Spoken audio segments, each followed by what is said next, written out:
signs na siya ang itinadhana sa'yo. Yon.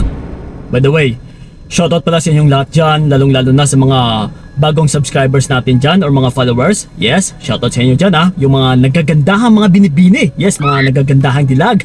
At saka syempre sa mga nag-aastigan na rin dyan, ng mga lalaki, ng mga umaangas. Ha? Peace lang tayo mga utol. Yes, mapababae, mapalalaki. Kasi wala po tayong kinakalaban. Okay? So ito ngayon, signs na siya ang itinadhana sa'yo. Kung minsan kasi, karamihan din, lalong-lalo na sa mga kababaihan, ay ipinipilit yung isang sitwasyon. Na kahit alam mo naman na hindi talaga pwede, is pinipilit pa rin. Dinidiretso pa rin. Oh, no.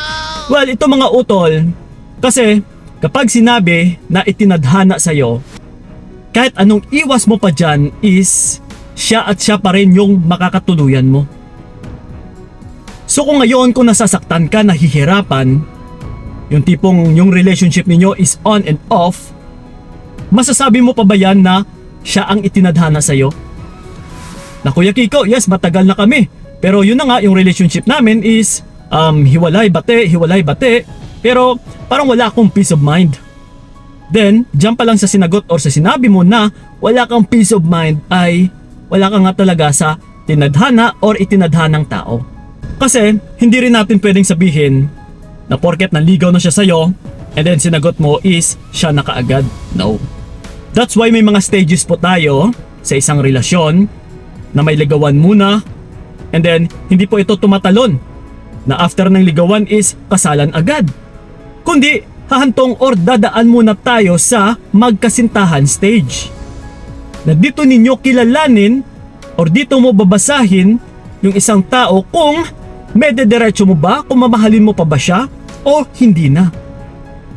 So sa stage na to utol is kailangan ay tanggapin ninyo kung hindi man kayo magmamatch na dalawa, kung hindi man magkatuluyan sa kasalan, kaysa ipipilit mo na kahit hindi naman kayo talaga itinadhana sa isa't isa and then ipipilit mo na ikakasal kayong dalawa, then mas lalo pa talagang lalala yung situation. Pero ito ngayon, bibigyan ko na kayo ng mga sinyales para hindi na kayo mahirapan pa, para hindi na kayo maghalongkat pa.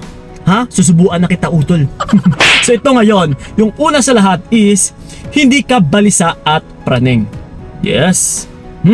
Ito, tignan mo ngayon. Nababalisa ka ba sa partner mo? Napapraning ka ba?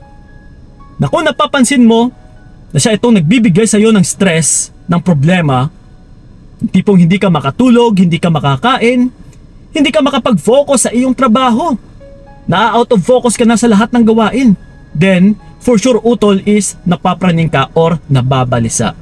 Ibig sabihin utol, nandyan ka sa isang relasyon na hindi itinadhana yung taong yan para sa'yo. Baka pinipilit mo lang. Yes. Yun. And then ito, yung pangalawa natin is hindi ka, teka lang, ito, hindi ka nakakaramdam ng selos. Yes. Kapag nasa tao ka or sa tamang tao ka or sa itinadhana ka na tao, ay hindi ka talaga makakaramdam ng selos. Kasi una sa lahat is may pagkikare po yan sa'yo. Ibig sabihin utol ay hindi ka niya bibigyan ng isang gawain na kakasilosan mo or mabibigyan ka ng pasakit. Lalong-lalo na kapag mga ayaw mo. Hindi niya idediretso. So kapag hindi ka nakakaramdam ng selos, kasi alam nyo ha, yung selos kasi mga utol ay nagtitrigger lang po ito once na yung partner ninyo ay may nagagawang kasalanan. So ibig sabihin is hindi natin matatawag na silosa ka na kaagad. Na kahit wala ka namang pinagsisilosan. Nagsiselos lang po yung tao kapag may nakikita na hindi maganda sa actions na kinikilos ng mga partner ninyo. Lalong-lalo na kapag sinisira yung tiwala mo. That's why magsiselos ka talaga. So ganun po yun. Ha? And then ito. Yung pangatlo natin is napakadali ng pamumuhay. Yes, ito mga utol ha. Mararamdaman mo naman ito kapag nasa tamang tao ka na. Once na yung pamumuhay ninyo is napakadali, yung tipong napakaganda ng flow, napaka-smooth, na wala gaanong problema, yung tipong parang napaka-happy lang ng pagsasamahan ninyo. Imagine niyo yan, napakasarap. Yung tipong parang nasa heaven ka. Oh no! Yes na, yung kasama mo is hindi ka nabibigyan ng problema.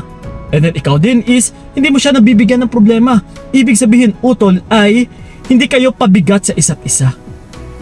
Ha? Kapag nasa tao ka or nasa tamang tao ka or kapag nasa itinadhana kang tao ay talagang napakadali ng pamumuhay ninyong dalawa. Yes. Mararanasan at saka mararanasan mo yan. Claim it.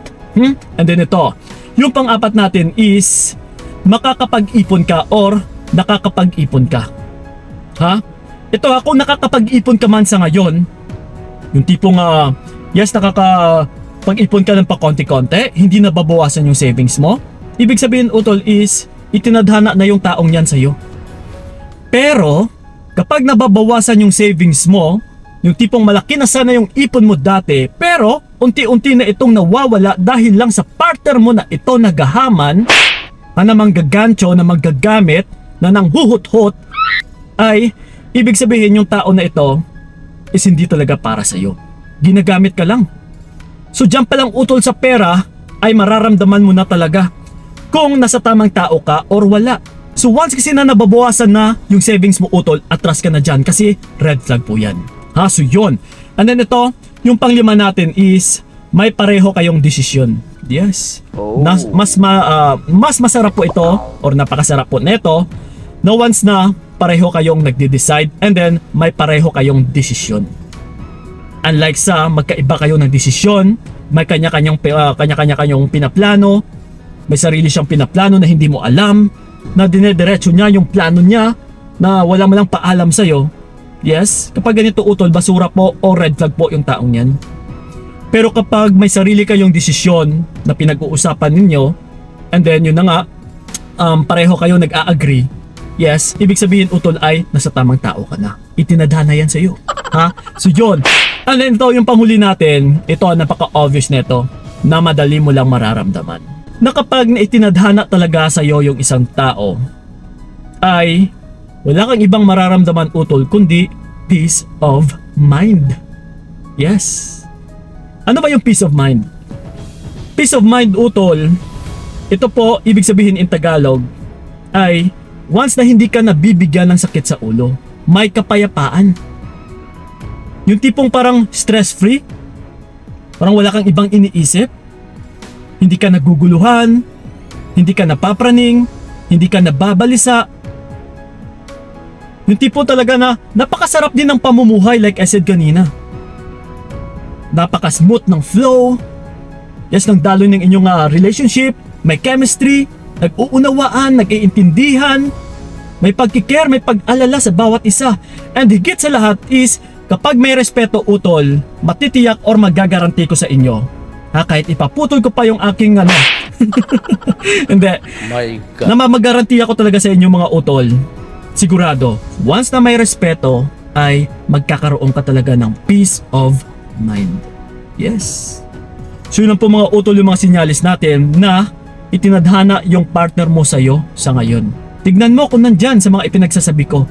Dahil kung nabibigyan ka lang naman ng ikakabalisa mo or napapraning ka sa ngayon na hindi ka makatulog, if I were you, huwag ka nang mag-aksaya ng panahon mo. Yes. Okay? So yun lang po mga utol, maraming salamat. And then sa mga gusto akong makausap one-on-one, puntahan nyo lang yung aking FB page na Payong Kaibigan ni Kiko. PM nyo lang ako doon. And then, kita-kits tayo doon. So yun lang po, maraming salamat talaga. So ingat kayo. God bless and babush! Mas mabuti nang bitawan ka para wala nang pait. Hanggang dito na lamang kung nakayanan ko, nakawakan ang naranasan ko, baby.